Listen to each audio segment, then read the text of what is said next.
I want to start sort of with, first of all, your feeling about the overall state of the sport. It's been through some rough times. This year we've gone through the tour without a single positive so far. Yeah, there's still results to come in, but from your perspective, what's the state of the sport at this point? Is it Well, I think there's a couple of ways of looking at the state. You look at the state of the sport in terms of the activity, and I think as an activity, the sport is going very well. In terms of the number of events, in terms of the growth of the calendars in the different disciplines, the road, mountain bike, BMX, the new discipline that came in Beijing, women's racing, all that sort of thing is growing. And we did take a decision in 2005 to reform the road calendar and created the Pro Tour. Now, there's been a lot of controversy, and there has been with over the Pro Tour and the row we had with ASO over the years over the Pro Tour. But at the end of the day, it also, what a lot of people forget is we created the 5 continental calendars. That gave the UCI the sort of the eye, or the inkling, or the desire rather, to concentrate on the other continents. And we were under pressure from the International Olympic Committee to globalise the sport as well. And so in concentrating on the other continents and developing cycling in the other continents, developing road racing, developing teams and so forth in the other continents, we can see now a huge growth there. In Asia, in America, South America in particular, there's a lot of growth and development. So as an activity, it's going well. Track racing is going very well. I mean, track racing in the Beijing Olympic Games was at a hugely high level. Track racing, in Athens before that, likewise, and I've no doubt London will be the same. And the World Cup track races and tracks of velodromes have been built all over the world, and I even hear rumours of a new velodrome being built somewhere in Canada at the moment. But anyway, velodromes have been built. The event and the activity is doing well. BMX is growing superbly as well. It's a global sport. Came in as a global sport and is always global. And the BMX Championships, which I go to next weekend down in South Africa, will seemingly be the biggest number ever competing in a World BMX Championships. So as an activity, the sport is going well. When we come to Europe, which is the heartland of the sport, and you come to the big events in Europe, this year we had a wonderful Giro d'Italia, very interesting, very exciting, lots of drama in it and so forth, lots of very good spectacle in it, and a good event and a good winner. And we've just completed the Tour de France, which I think was an exceptional Tour de France in terms of all the different aspects of it. What happened in the first week? Cavendish not winning stages when he was expected to win stages.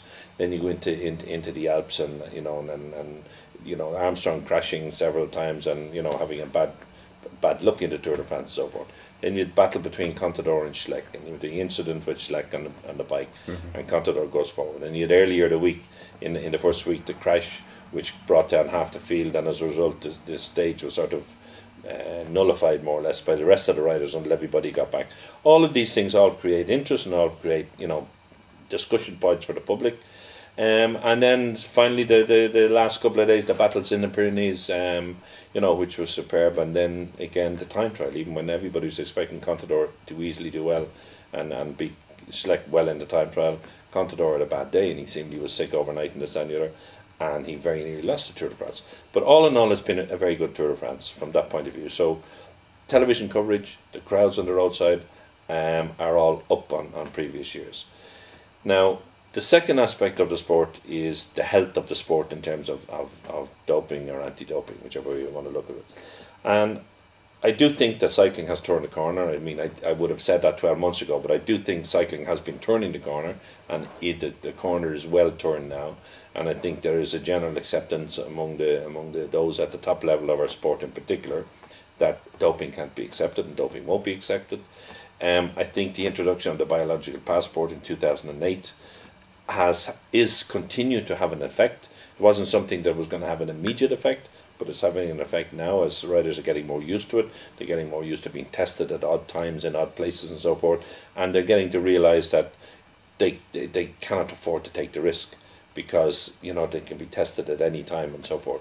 And they also are aware of what we are seeing in their profiles and what information we're able to use it within those profiles to bring forward an anti-doping rule violation case if necessary. And we have already this year, the first cases have come forward they've been sanctioned. In other words, they've stood the legal test as well, and that in itself has been a good thing. And so I think all in all, taking everything into account, I think the sport from a doping or anti-doping point of view is in a very good state. I would never say, and I never have said, it will be 100% clean, because I don't think any sport can be 100% clean. I think any sport, whilst when I was in college and I studied ethics and philosophy of sport and sociology of sport and all those things, and all the qualities a sport is supposed to bring, which I think they do at amateur level, in kids' sport and all that. Once you get to professional level and money comes in, then a lot of those values go out the window. And so sports persons, whilst we want them to be different, I don't think they're any different than people in religion, people in business, people in politics. If they can get one up on their competitor, they will do so. And that's the reality of sport today at the highest level in all sport. But as I say, I think our sport it's generally recognised by WADA, the World Anti-Doping Agency, and by the International Olympic Committee as the most advanced sport in the fight against doping. And that in itself is a good thing. It's good for our credibility. And the fact we haven't had any positives on the Tour de France this year, last year, doesn't mean to say there was no cheating on it, but it means that certainly the cheating is diminishing to a large extent, and hopefully it'll continue that way. One of the things I noticed that was interesting was the average speed seems to have come down. Yeah, it seems to be. I mean, I read a lot of people's different opinions. So people talking about average speeds. You get other people talking about power and hills and power meters and all these type of things, and body power ratios and all that type of thing. And I don't go a lot for those things. Although I do have studied physiology and so forth and this and the other. But I think, having been a cyclist and I've ridden a bike, there are days where you can do things beyond what you might do on other days, and you might get a particular rider on a particular day. Andy Schleck on the day up the Tourmalet last week, he was superb, but not superb enough. But he just didn't have that extra little bit to get rid of Contador. And likewise, Contador just had what was necessary to hold on to Schleck, but there was very little difference between the two of them. But you can get riders doing magnificent performances at different times, and it's sometimes it goes beyond nature, and it does. It's not that. You look at Cancellara and Paris-Roubaix and Flanders, and that happened afterwards. You think, did he have a motor in his bike, something like that? He didn't have a motor in his bike. He just, on the day, was the best that there was, and that was that. And I think all sports, come up with individuals that can do superhuman performances on certain days during their career. That doesn't mean that they're doping, number one, but it's that's man and man's ability to rise to the occasion and so forth. Okay.